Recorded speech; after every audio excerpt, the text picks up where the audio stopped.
Joyride is getting so much love, deservingly so, for many reasons. Amongst those, it's just pure raunch and sex positivity. It's just purely bonkers at points. Were there ever moments when you guys were filming this where even you guys were sort of surprised at what you were shooting? Were there ever moments where you're like, are we going to get away with this in a studio movie?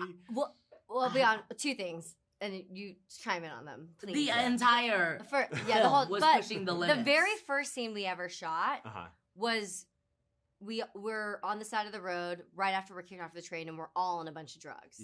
And that was the very first scene we shot. The last day was the scene right before that. Right before that. So we were like, okay, so we're on drugs. Like, what's happening right now? So Pokemon day one. I will say there were parts, because we did reshoots, and Lionsgate was kind enough to give us those. There were some stuff that was lost in the cut that I miss dearly. I think that for me personally, in the threesome when my legs are spread and I have like cameras here and two men's heads right here, I was like, this is something I haven't seen before. Yeah, that's a real like I made it moment. You know what I mean? Or like, let's get through it. You know. Like, there's just so many set pieces. You know, of course, the very, like, jaw-dropping moments.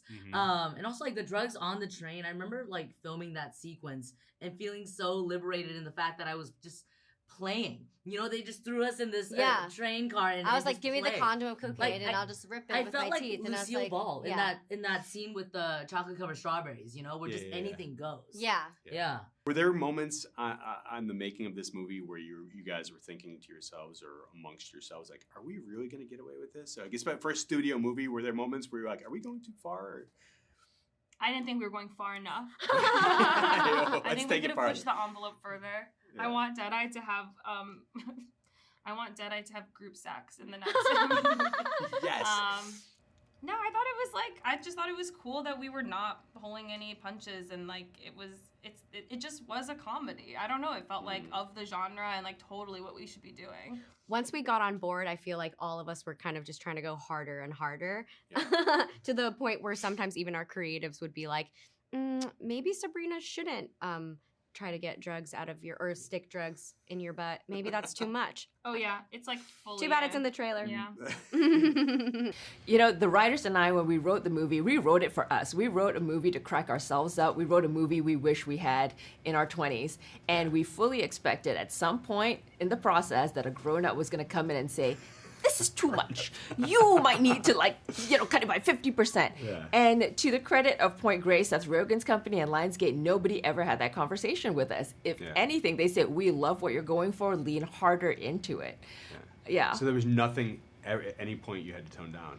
Well, there have been a couple of scenes that we shot, and in the cutting room, all of us had to take a moment, even though it cracked us up, on the day, it cracked up an audience. We had to, be judicious and think, is this kind of taking away from the overall, feel and what we're trying to achieve with the movie? Yeah. Because we want an R-rated, laugh out loud good time, but there is a core of heart and feeling and authenticity at its soul that we really wanted to hold on to, and we didn't want to lose that. And in this movie, also feel, and this is something we've talked about in interviews past, but I mean, this movie does feel like another big win in the long battle for more Asian representation on screen.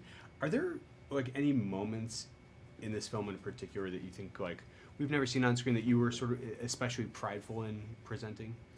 I think every scene in this movie is something, the audience has not seen before. Yeah. I think what we're most proud of is this, seeing a group of friends at their messiest, most vulnerable, having a laugh out loud, ridiculous time.